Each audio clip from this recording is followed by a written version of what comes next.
Good morning, my self doctor Premita Saini. आज हम BEd first year के contemporary India and education subject के अंतर्गत आज उदारवाद के बारे में स्टडी करेंगे। उदारवाद की संकल्पना से थोड़ा उसका बैकग्राउंड देख लेते हैं कि जब यूरोप में सामंतवादी की शासन था, अर्थात जो पॉप थे उनकी निरंकुश सत्ता थी जो आम जनता पर अपना शासन करती थी और अनुचित तरीके से उनका शोषण किया करती थी। उसी की परिणति उदारवाद के रूप में हुई है। इसमें इस उदारवाद में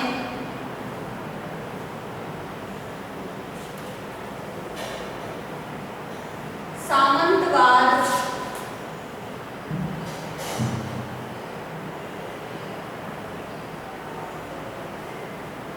के पतन द्वारा जो बाजार की अर्थव्यवस्था थी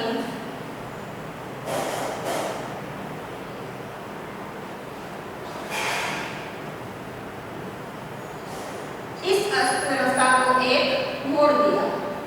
अर्थात इस बाजारी अर्थव्यवस्था पर पहले सामंतवाद का शासन था। बाजार के अंतर्गत जो भी कानून और नियम लगाए जाते थे वो इस सामंतों के द्वारा ही लगाए जाते थे और उनसे अनुचित रूप से व्यक्तियों के द्वारा कर वसूली का कार्य सामंतवाद के द्वारा किया जाता था। अब इस सामंतवाद के पतन के बाद जो हमारी मेन राजनीति का केंद्र बिंदु था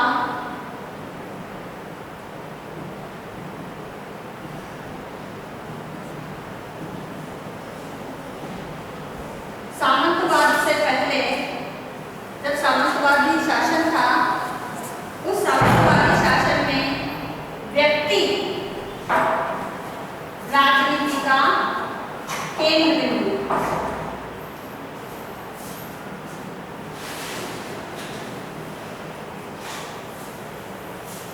और जब सामंतवादी व्यवस्था का पतन हुआ तो पूरी बाजारी अर्थव्यवस्था का जो परिवर्तन हुआ वह समूहों के रूप में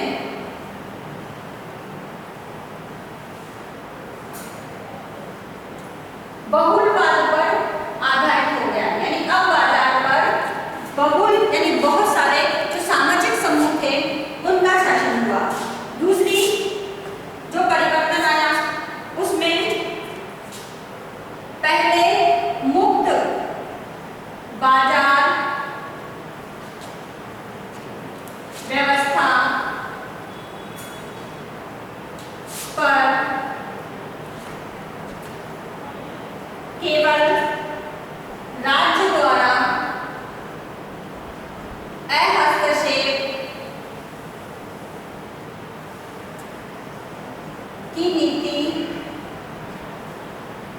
चलाई जाती थी। यानी बाजारी अर्थव्यवस्था पर जो सामंतवाद था उस समय जो भी बाजारी अर्थव्यवस्था थी और इस बाजारी अर्थव्यवस्था पर राज्य द्वारा ही हस्तक्षेप का कार्य किया जाता था। किसी व्यक्ति का स्वामित्व उस पर नहीं था। और जब उदारवाद आया तो उदारवाद ने इसी व्यवस्था को चेंज करते हुए राज्य की जो संकल्पना थी वह एक कल्याणकारी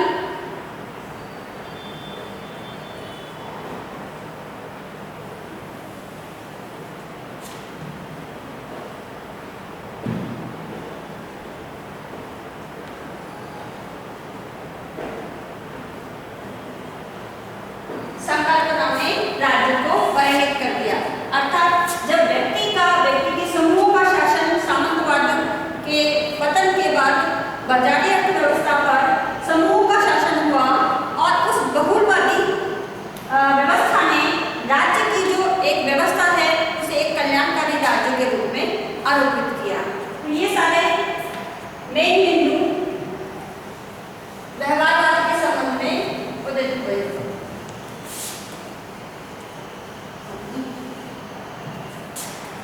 अब इंटरनेशनल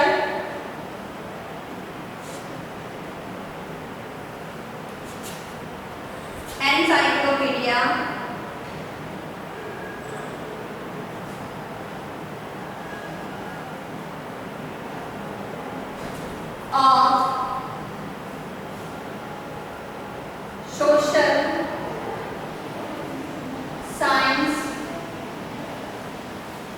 ने उदारवाद की कुछ मान्यताएं बताई। इस मान्यता के अंतर्गत पहली मान्यता है कि इसमें व्यक्ति के व्यक्तित्व की स्वतंत्रता की मांग रखी, यानी अब व्यक्ति पर किसी भी निरंकुश सत्ता का शासन नहीं होगा, व्यक्ति स्वयं स्वतंत्र होगा। ये पहली मान्यता थी। दूसरी मान्यता इसके अंतर्गत ये जो व्यक्ति की स्वतंत्रता है, ये स्वतंत्रता व्यक्ति और समाज दोनों के लिए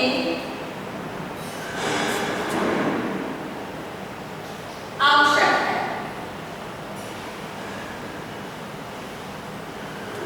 अब और तीसरी इसमें जो मान्यता इस international encyclopedia of social science ने कही वो थी कि उन संस्थाओं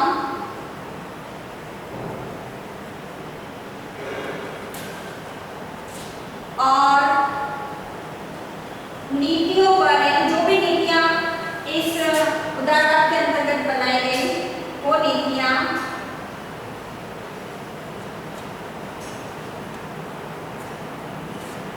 पर व्यक्ति की स्वतंत्रता और अभिव्यक्ति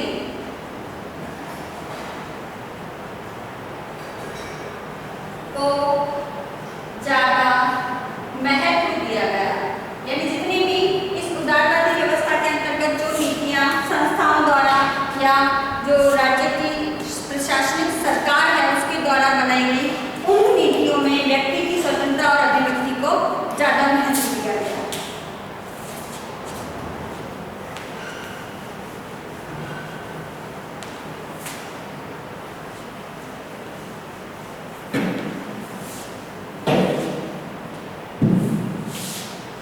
अब ये जो उदारवादी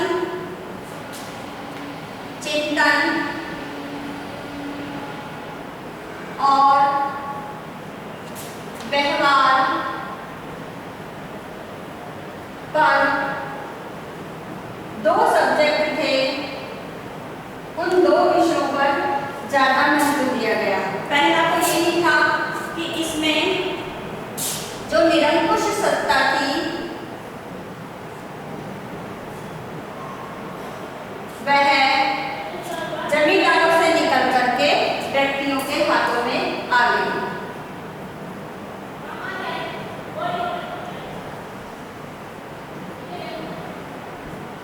और दूसरा इसमें रहा कि इसमें व्यक्तित्व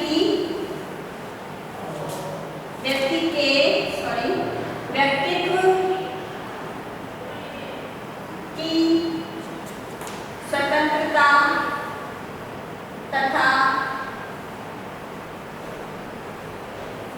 अभिव्यक्ति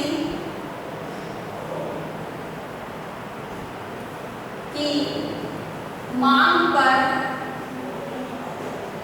ज्यादा बल दिया गया।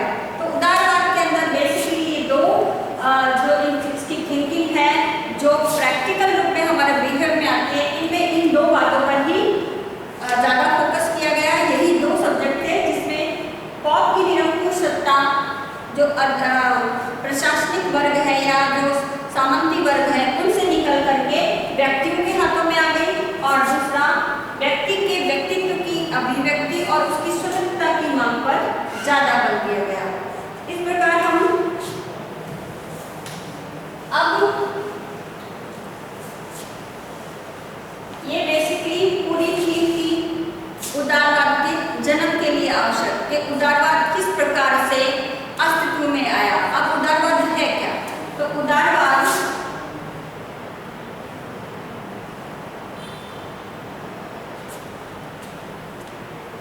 इसे इंग्लिश में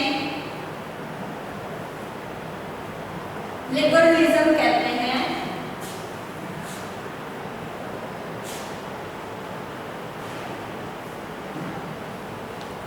और ये लिबरलिज्म लैटिन भाषा के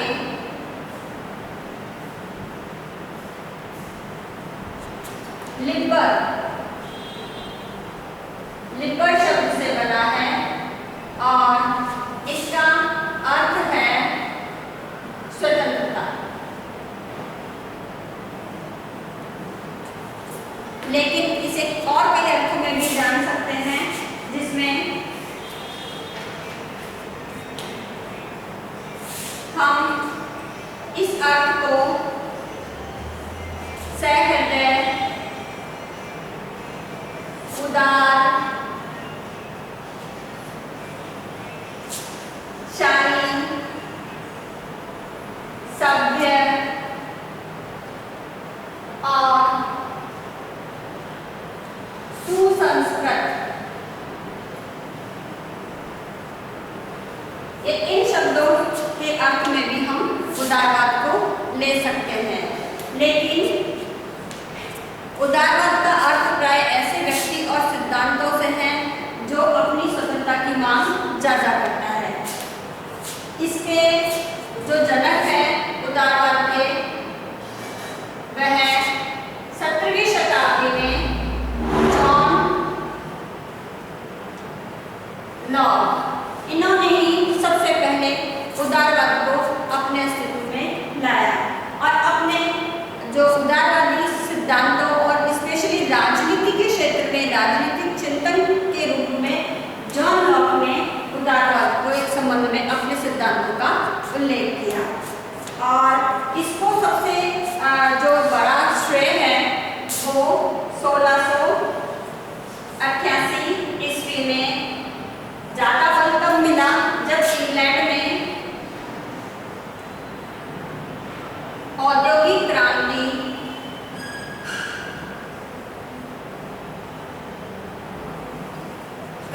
हुई और इस औद्योगिक क्रांति से जो भी उत्पादन में तीव्र गति से वृद्धि हुई, तब व्यक्ति ने उस उत्पादन के अनुपात में अपने लाभांशों को मांग करने की बात करी।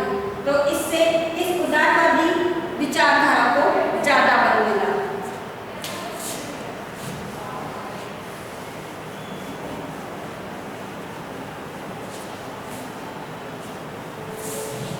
अब है उदारवाद की विशेषताएं।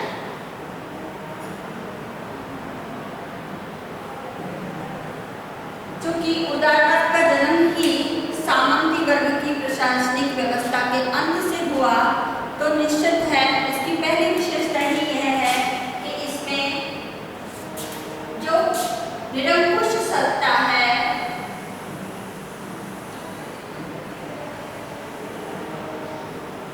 वह सामंतवाद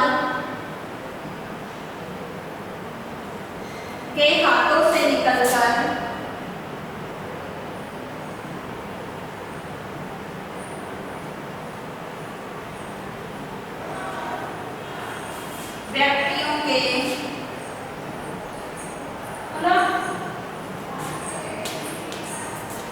व्यक्तियों के हाथों में आ गई। यानी अब जो सामंत है वो व्यवस्था के अंतर्गत पॉप का शासन हुआ करता था और इस पॉप के शासन ने जनता पर अनुचित रूप से ऐसे व्यापारिक और वस्तुओं के उत्पादन पर इतने ज्यादा कर लगा दिए कि व्यक्तियों का शोषण होने लगा।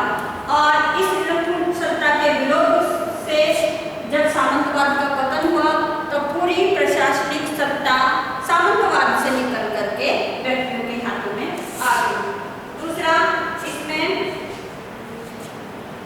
आर्थिक सत्ता का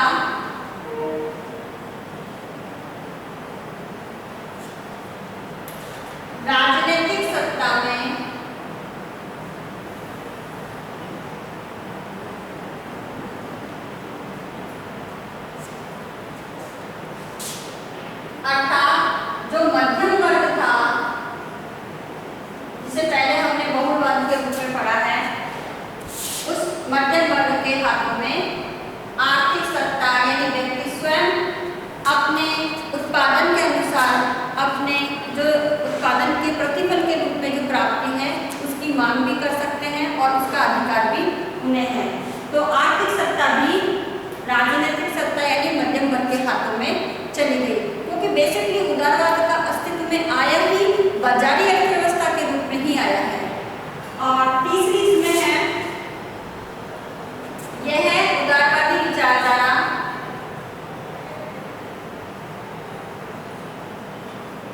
एक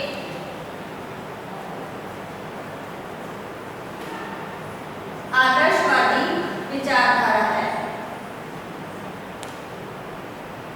क्योंकि इसमें जो आदर्श होते हैं यानी जो व्यक्तियों के हित के लिए अनुकूल होते हैं, जिससे न केवल व्यक्ति का अपितु समाज का भी विकास होता है, उस आदर्शवादी विचारधारा उस बातों को इसमें ज्यादा महत्व दिया गया है।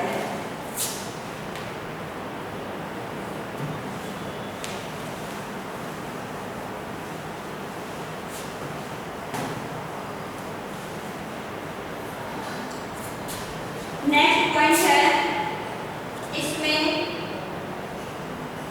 व्यापार और वाणिज्य इन दोनों ही व्यक्तियों के हाथों में आ गए।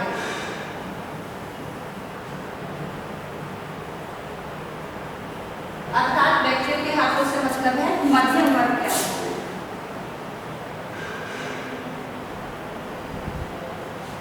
दूसरा इसमें कि जो भी नियम कानून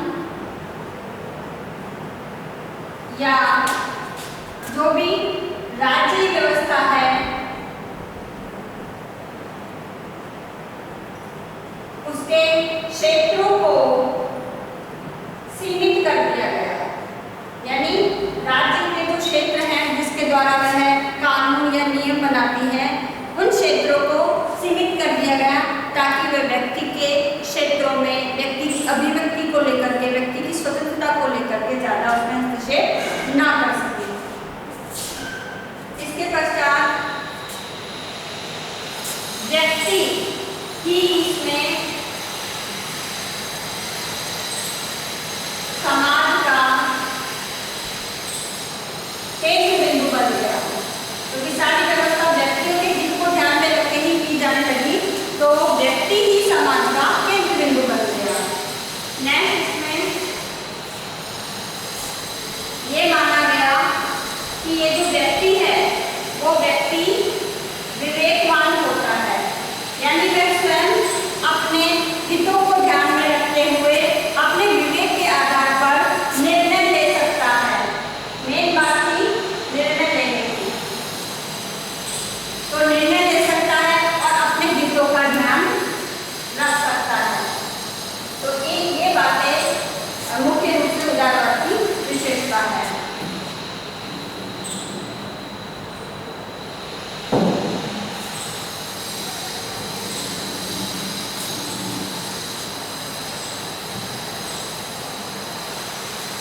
नेक्स्ट इसमें व्यक्ति को उद्यम यानी उद्योगों के क्षेत्र में, तो उद्योगों के क्षेत्र में व्यक्ति को स्वतंत्रता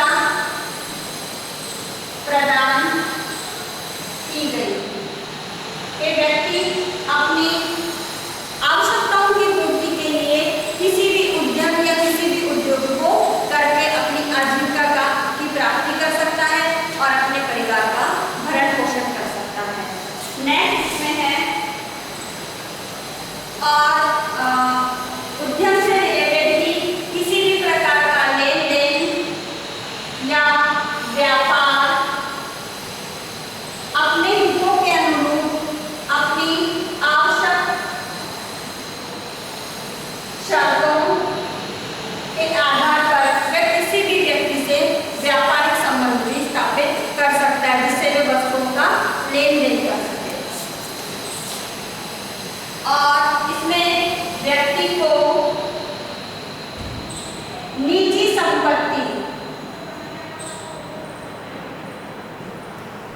संपत्ति रखने का भी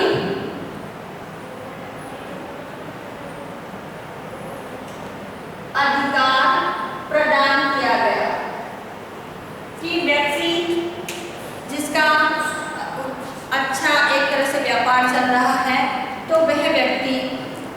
अपने लाभांशों के आधार पर अपनी संपत्ति अर्जित कर सकता है। और राज्य का ये कर्तव्य होगा कि ये जो निजी संपत्ति है,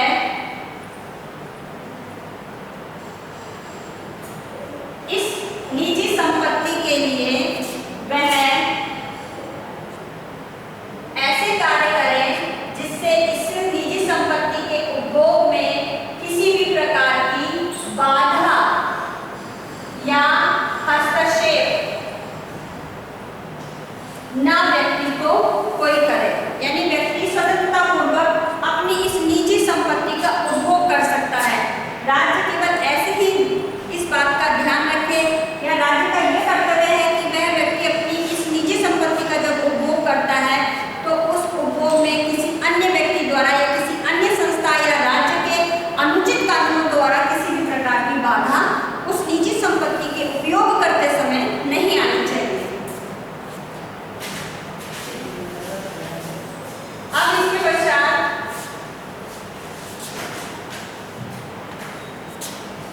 उदारवाद ने ये माना कि जो सत्य है वह सत्य स्वयं प्रकाशित होता है, यानी सत्य को प्रकाशित करने के लिए जो पॉप की निरंकुश सत्ता थी,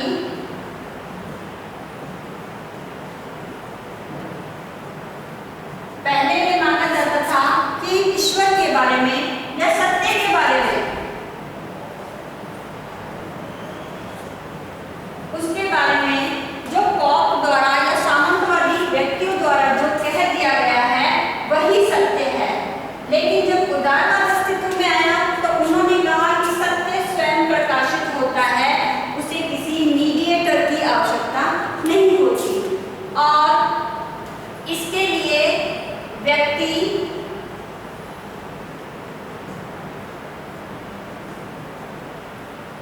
स्वयं सत्य की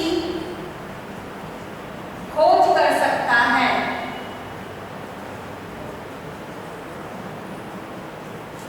उसको सत्य की प्राप्ति के लिए किसी अन्य व्यक्ति के पास जाने की आवश्यकता नहीं, बल्कि अपनी बुद्धि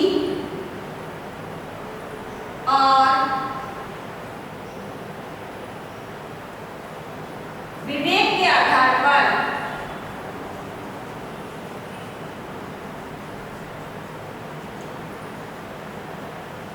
सत्य को पहचान सकता है। तो ये मान्यता सत्य को लेकर या ईश्वर को लेकर के बाद में उदारवाद द्वारा ही बताई गई।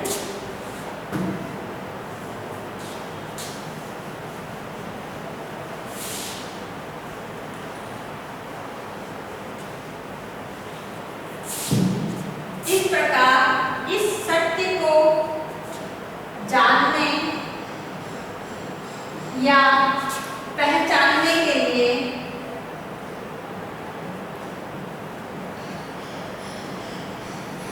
विज्ञान का सहारा लिया गया, यानी वैज्ञानिक साधनों के द्वारा आप सत्य की पहचान कर सकते हैं। साथ ही इससे विज्ञान या वैज्ञानिक उन्नति तथा वैज्ञानिक दृष्टिकोण को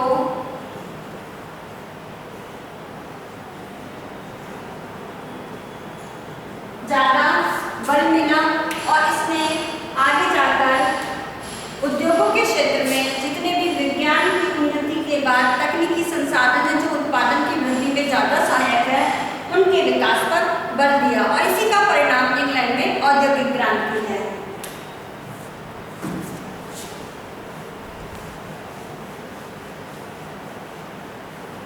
इस प्रकार उदारवाद ने न केवल सामंतवाद का पतन किया, बल्कि बाजारी अर्थव्यवस्था के अंतर्गत एक नए बहुलवाद की नींव भी रखी, और समस्त आर्थिक और राजनीतिक सत्ता का केंद्रीकरण भी व्यक्ति के हाथों में कर दिया। अब आज का होमवर्क इस प्रकार है, आपको एक क्वेश्चन दिया जाता है जिसका आंसर आपको 250 शब्दों में लिखना है कि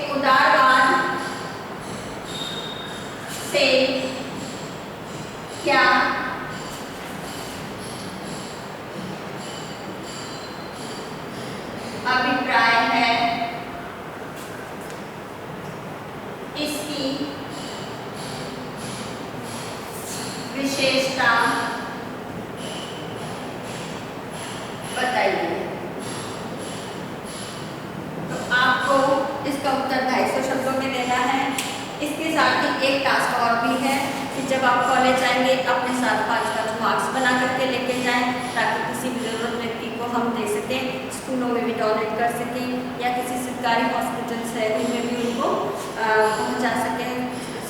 तो इस प्रकार के कार्य आपको करने हैं। इसके साथ ही अपनी सोशल मीडिया ग्रुप्स के अंतर्गत, चाहे वो आपका व्हाट्सएप ग्रुप हो, इंस्टाग्राम हो, हाइक्स हो, ट्विटर हो या टेलीग्राम ग्रुप्स हो, इसमें आप ज़्यादा से ज़्यादा कोरोना वायरस के बचाव के लिए पोस्टर बना कर शेयर कीजिए। चूँकि आप भी भावी शिक्षिका है और भावी शिक्षिका होने के नाते आपको अभी से ही लोगों को कोरोना वायरस के प्रति या समाज में कोई भी ऐसी आकस्मिक बीमारी या ऐसा पैंडेमिक सिचुएशन क्रिएट होती है तो उसके प्रति आपको अवेयर करने का कार्य करना है। और आप स्वयं भी अपना ध्यान रखें और अपने परिवार का भी ध्यान रखें। बार बार हाथ धोएं, सैनिटाइज़र करें, साथ ही छींकते या नाक पहुँचते वक्त टिश्यू पेपर का यूज़ करें और उसे प्रॉपर डस्टबिन में डालें और लोगों से 1 मीटर की दूरी बना के रखें, सोशल डिस्टेंसिंग का ख्याल रखें। आई होप ये वीडियो आपके लिए यूज़फुल होगा। So thank you.